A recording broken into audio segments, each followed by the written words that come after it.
नील digress Tyson एक बहुत ही famous astrophysicist हैं। उनका एक सवाल है सारे रिलीजन्स से कि क्यों किसी भी रिलीजन के अंदर डायनासोर के बारे में कोई भी मेंशन नहीं किया गया।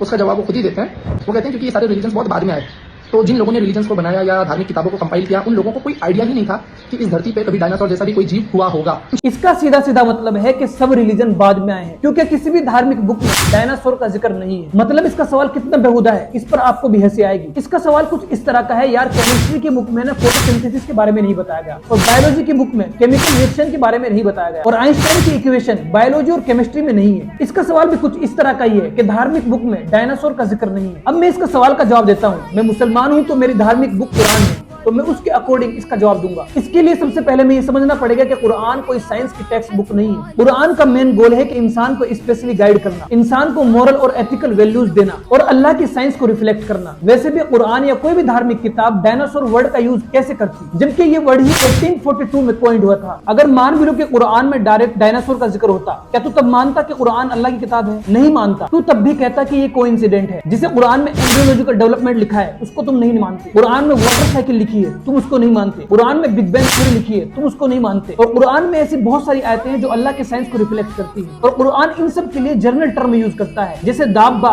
जारिया, खलक। और कुरान की सूरह नहल आयत नंबर 8 में अल्लाह ताला जब जानवरों का यानी एनिमल्स का जिक्र करते हैं तब क्या कहते हैं, सुनिए कि अल्लाह ताला ने तुम्हारे लिए घोड़े, खच्चर और गधे इसलिए पैदा किए हैं ताकि तुम उन पर सवारी करो। अल्लाह ताला इस आयत में कहते हैं कि वो बहुत सी ऐसी चीजें पैदा करता है जिसका तुम्हें इल्म भी नहीं है। अब तुम मुझको बताओ कि इस आयत में अल्लाह ताला ने जानवरों का जिक्र किया और फिर ये जिक्र किया कि ऐसी बहुत सारी चीजें अल्लाह ताला ने पैदा की जिनका तुम्हें इल्म नहीं है। अब जिन जानवरों का हमें इल्म नहीं है वो जानवर कौन से हैं जिनको हमने नहीं देखे? या तो वो समुद्र की गहराइयों में है, या उन जंगलों में है जहां इंसान नहीं पहुंचा, या वो जानवर हैं जो हमसे पहले तबाह हो चुके। और सूरह इनाम की आयत नंबर 6 में अल्लाह ताला कहते हैं कि क्या उन्होंने नहीं देखा कि हमने उनसे पहले कितनी नस्लों को तबाह कर दिया है जिनको हमने जमीन में तुमसे ज्यादा ताकत दी थी। अब इस आयत से भी जाहिर होता है कि हमसे पहले भी अल्लाह ताला ने बहुत सारी ताकतवर मखलूकात पैदा की, लेकिन आपको चाहिए वही जो आपके दिमाग में चल रहा है, यानी डायनासोर कुरान में लिखा होना चाहिए।